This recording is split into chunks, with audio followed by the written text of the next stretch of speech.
We're Hassani and Danielle Pettiford, and we're a real couple with real problems who almost called it quits.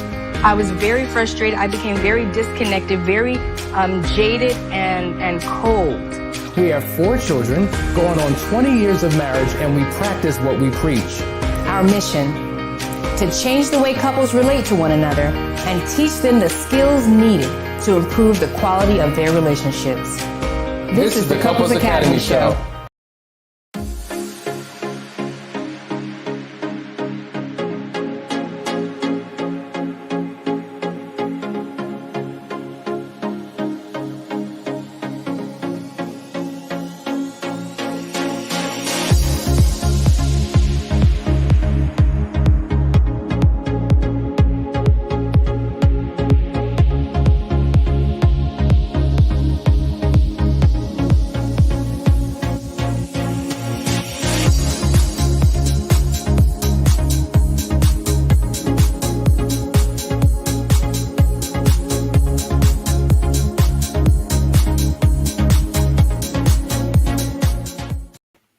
Good morning. Good morning.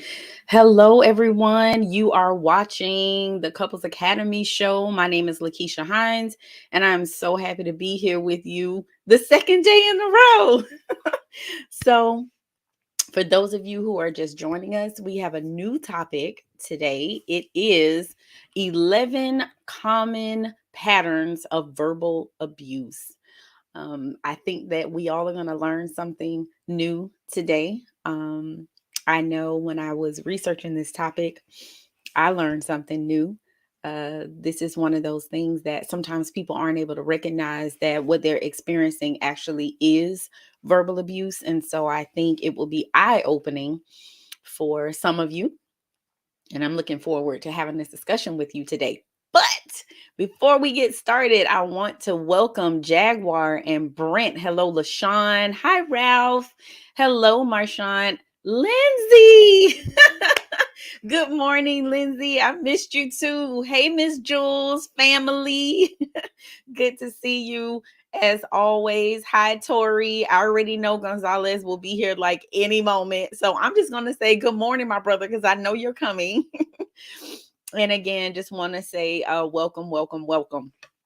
So before I get into some of the telltale signs about verbal abuse, I want to give you guys just a few facts about verbal abuse. It can sometimes happen out of nowhere in a relationship where, you had no prior warning, there was no notification or anything from your partner. Like you never saw any signs. They were always super sweet. They were always kind, never said an ill word to you or anything like that. So when they do say something that is verbally abusive, you're caught off guard because there were never any signs prior to you guys getting married or, during the dating process, or maybe you don't hear anything or see anything until you are already fully committed and invested in that relationship. So it can sometimes happen out of nowhere.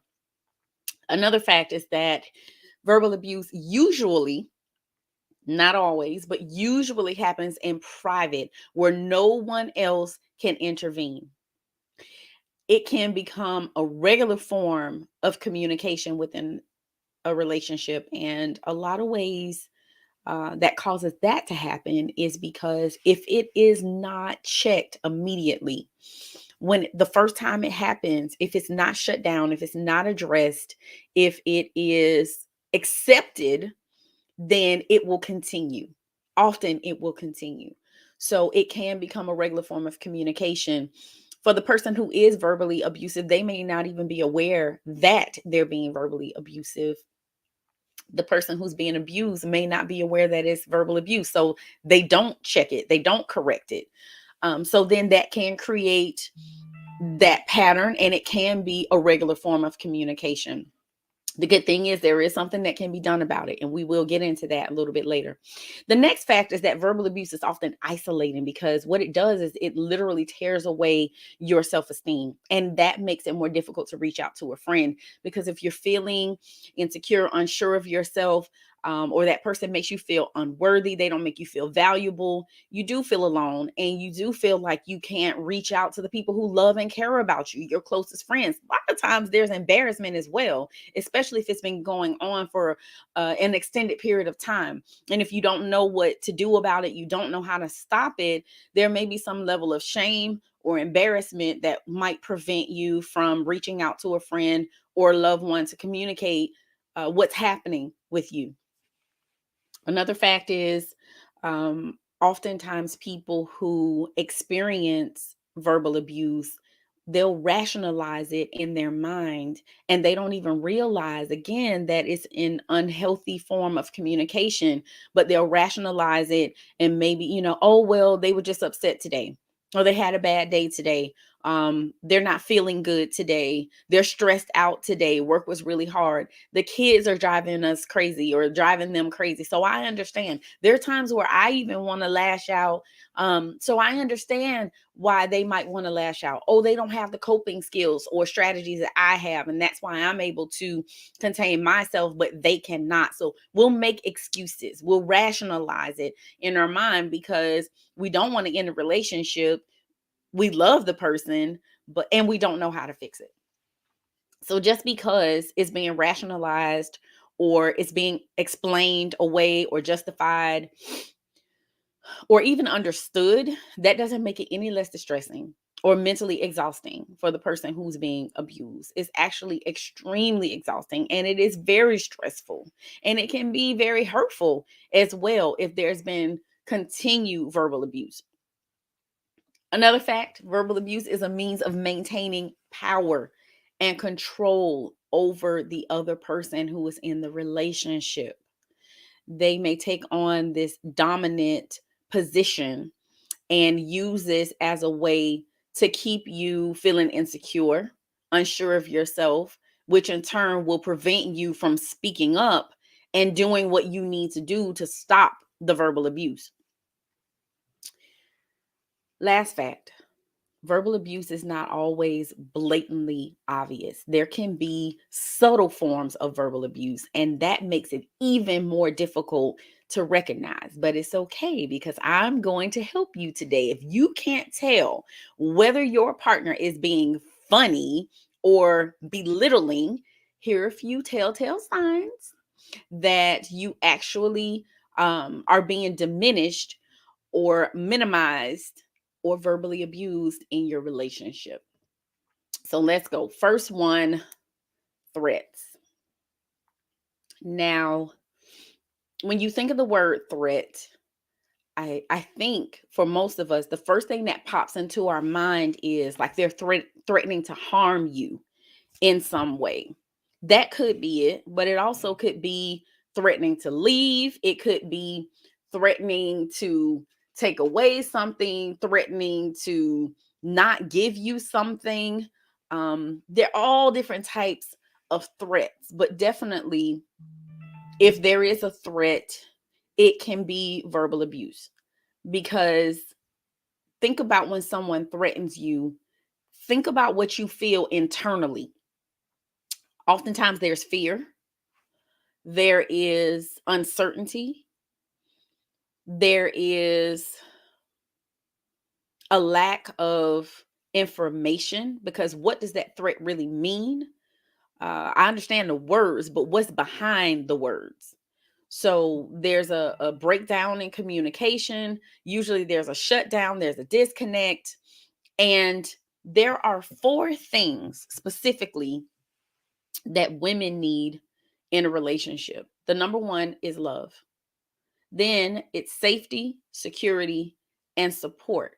Well, if you're threatening me, that takes away my safety and that takes away my security. Therefore, I don't feel fulfilled and I can't thrive in this relationship. There are 4 things that men need in a relationship. They need respect, number 1.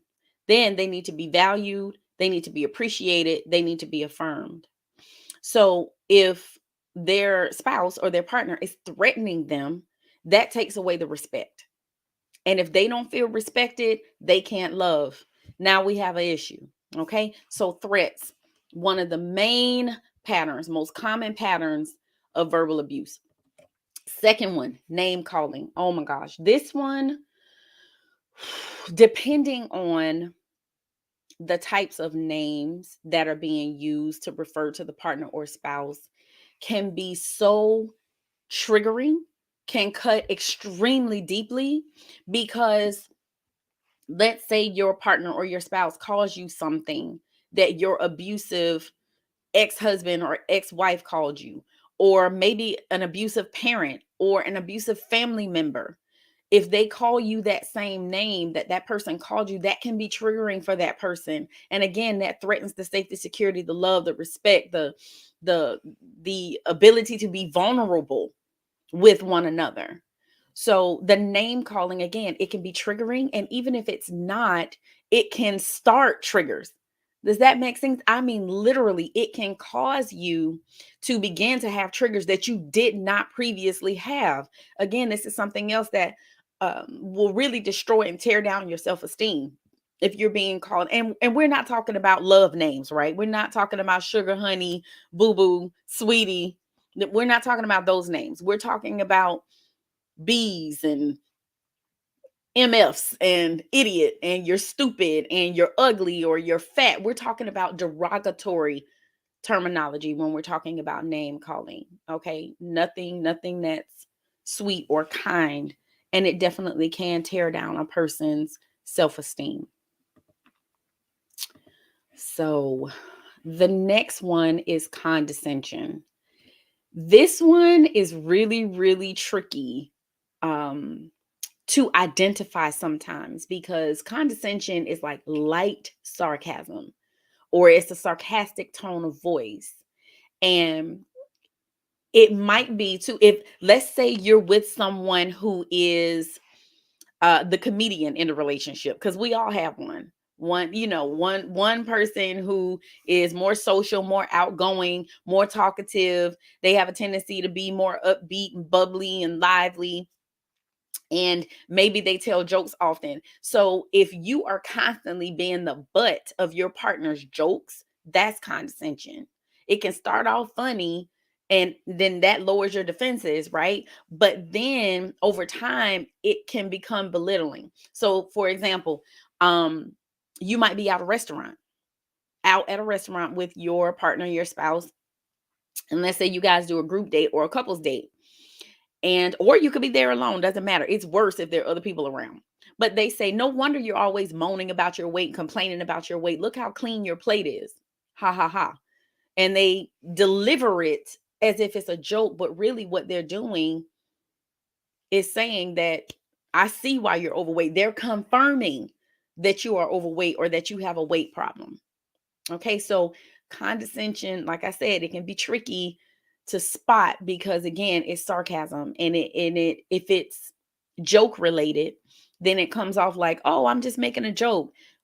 And then the response when you bring it up might be, you're just too sensitive. Like we were just having a good time. I was just making a joke. And then they make you feel as if you're crazy because you have a problem with what it is that they said. But the truth is, when you're in a relationship with someone, if one of you has a problem, you both have a problem. If it bothers you, then it should bother you both. And in my relationship with my husband, if something bothers him, it bothers us. If it bothers me, it bothers us. So if you're saying to your partner that I don't like it when you make me the butt of your jokes, then the expectation is there should be a change in that behavior. That is the expectation. That is the desire. And that is exactly what should happen. Okay. Okay. So we got condescension. All right. So the next one is manipulation. This one can be somewhat easy to spot, unlike condescension. And the reason is someone might continuously like push your partner to do or say something that they're not always comfortable with. Manipulation,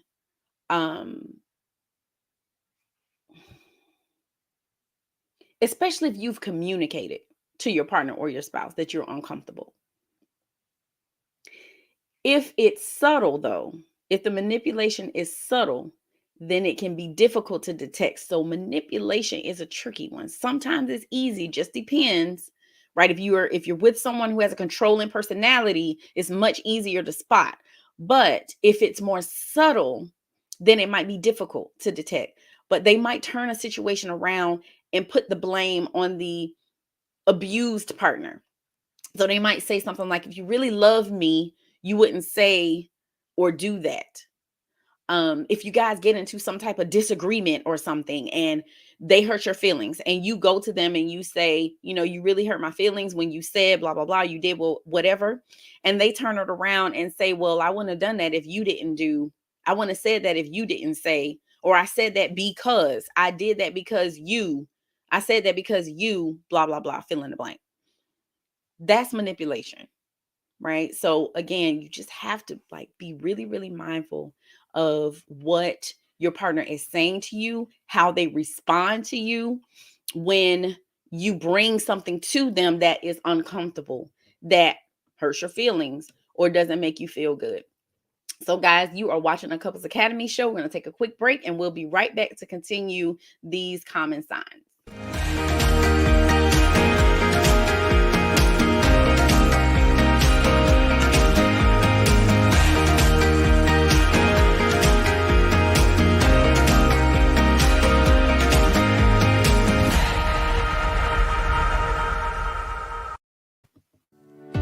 Welcome to the Couples Academy app.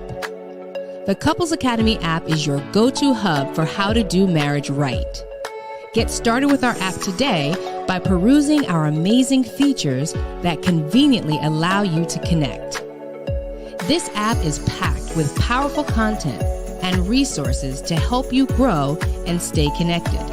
With this app, you can watch our messages, find marriage resources, watch, listen, and read the real-life stories of restored couples, sign up for events, read articles and blog posts, stay up to date with push notifications, share your favorite messages via Instagram, Facebook, Twitter, or email, and download messages for offline listening.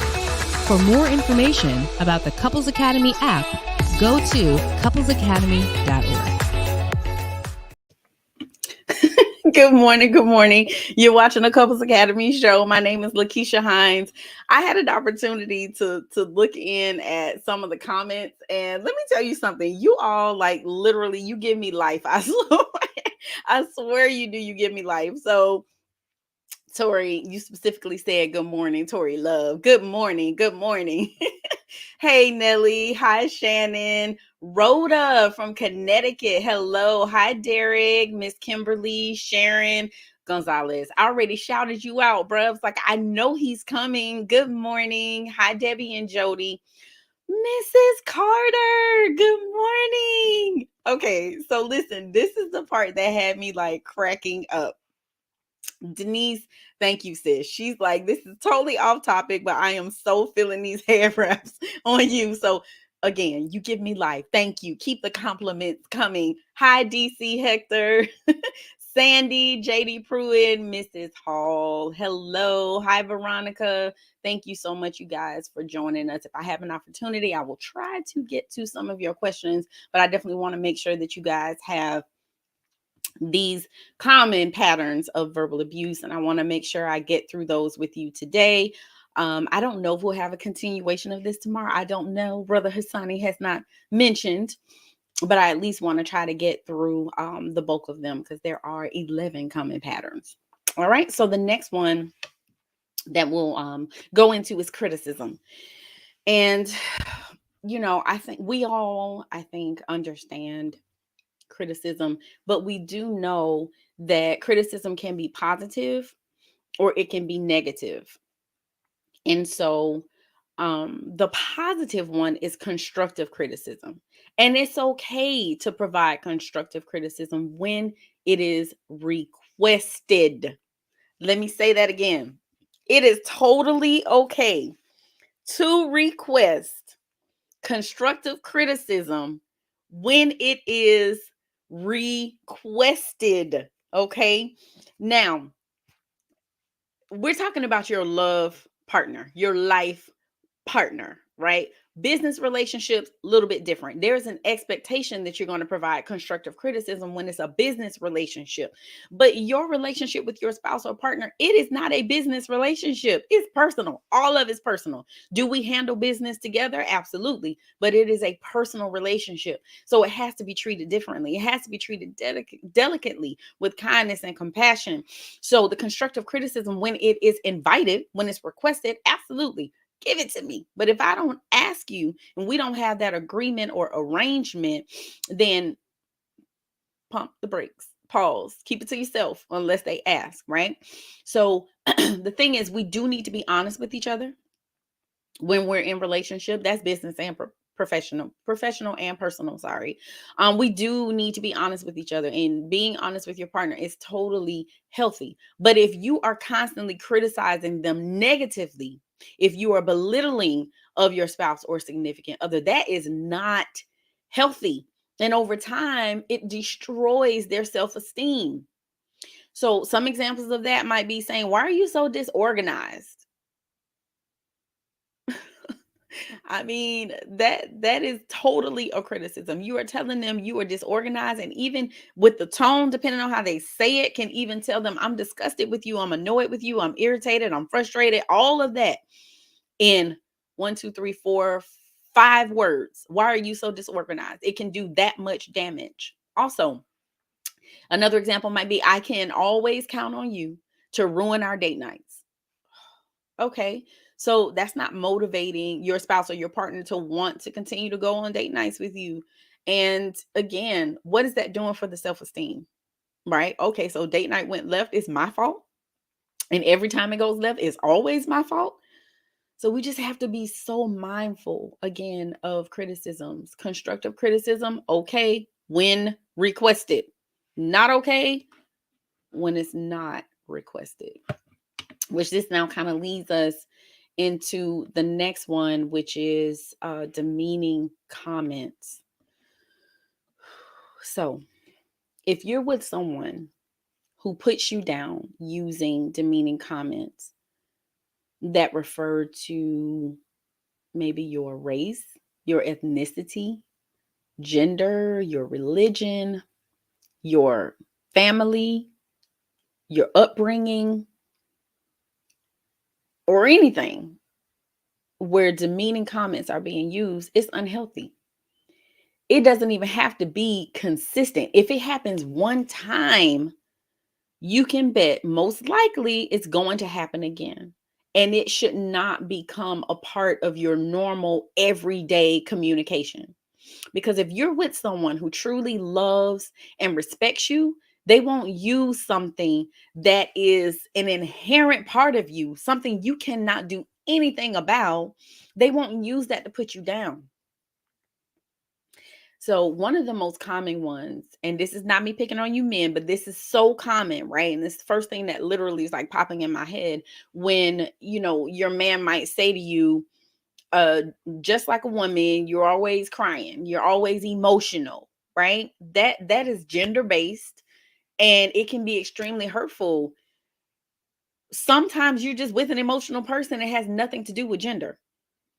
Maybe you are the reason why they're being emotional. On the flip side of that, oftentimes women, we will say to our man, husband, spouse, partner, whatever, we'll say to him, oh my gosh, you have no emotion. You're like a robot. Like you don't feel anything. I remember one time saying to my husband, like touching him, I'm like, oh, I'm just checking your pulse to see if you're breathing because you just don't have any type of emotion. And that was so not true, because what I discovered is that men do have emotions. They just express them differently. They just look differently. They show up differently, but they still have emotions. God put them in them just like he put them in us. But the expression of the emotions are different. Okay. And we have to get to a place where we accept one another's differences. The key to all of this, truthfully, guys, is because it's verbal abuse. What are we really talking about? We're talking about one of the 5 love languages, words of affirmation, right? It is the way that many people feel loved is through words. Hearing I love you just does something for you on your inside parts. It just makes you feel all warm and fuzzy. It makes you feel good when that person says, I love you. I appreciate you. You're beautiful. You're smart. You're handsome. You're fine. I'm so attracted to you.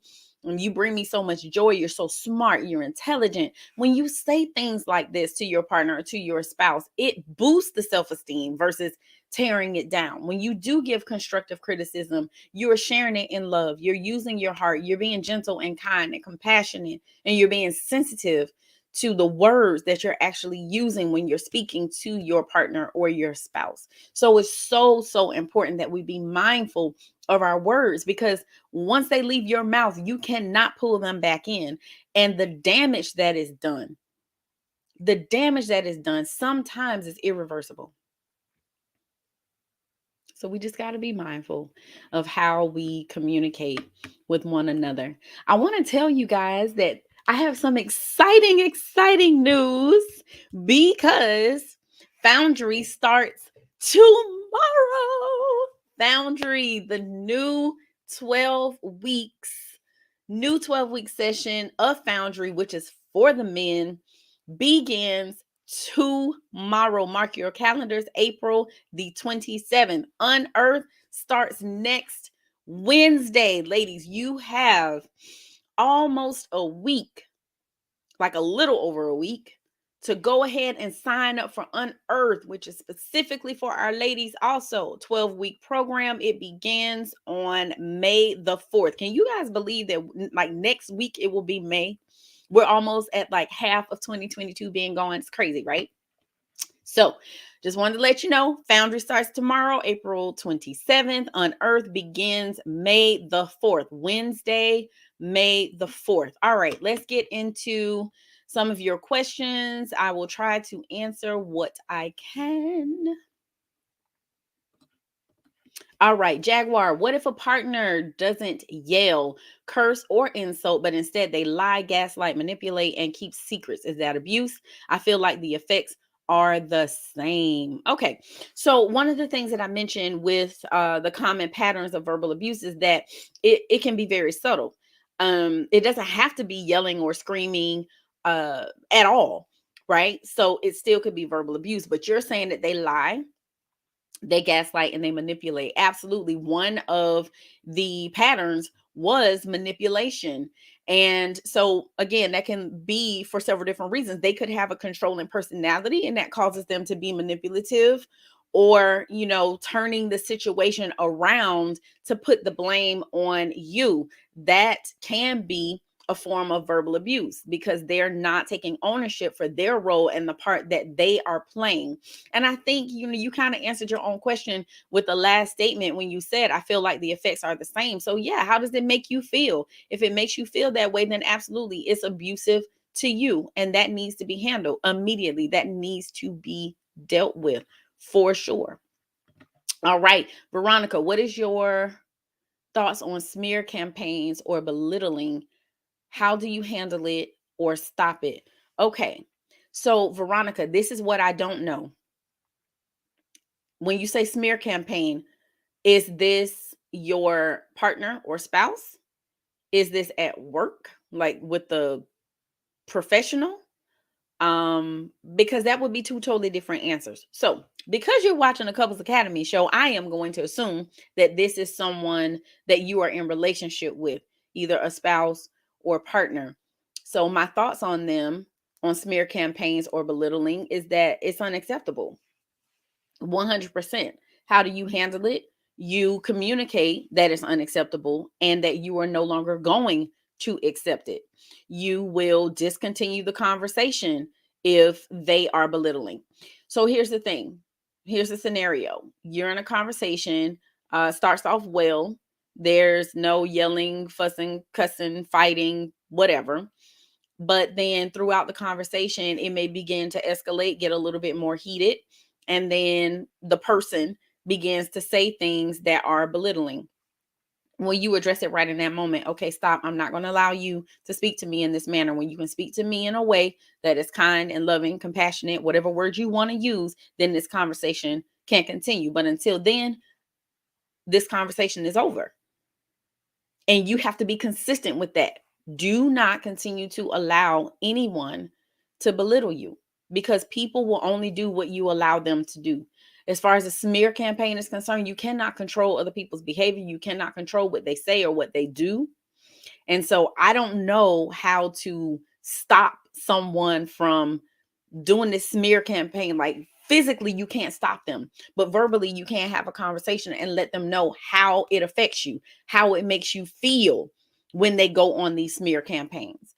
And if it's someone who really loves and cares about you and they respect you, if they understand what you're saying, the fact that you're telling them that it hurts you and it makes you feel belittled, that should change the behavior in and of itself. And if it doesn't, reach out, get into some counseling, get some help. Let us help you. Okay? Because this, again, can have long-term lasting effects. And we want to make sure that everyone who is connected to Couples Academy has healthy, happy, long-lasting, beautiful relationships and marriages. Okay? Guys, listen. I say this every time. I don't even understand how these 30 minutes go by as fast as they do, but they do. I'm so sorry. We are out of time. Thank you all so much for joining us this morning. Please tune in again tomorrow. Men, get in Foundry. It starts tomorrow. Ladies, sign up for Unearthed, and let's get you guys transformed and on to some healthy, happy relationships. Again, you were watching the Couples Academy show. My name is Lakeisha Hines, and I look forward to seeing you guys in the very near future. Take care. Have a great, great day. And if I don't see you, have a good week. Bye.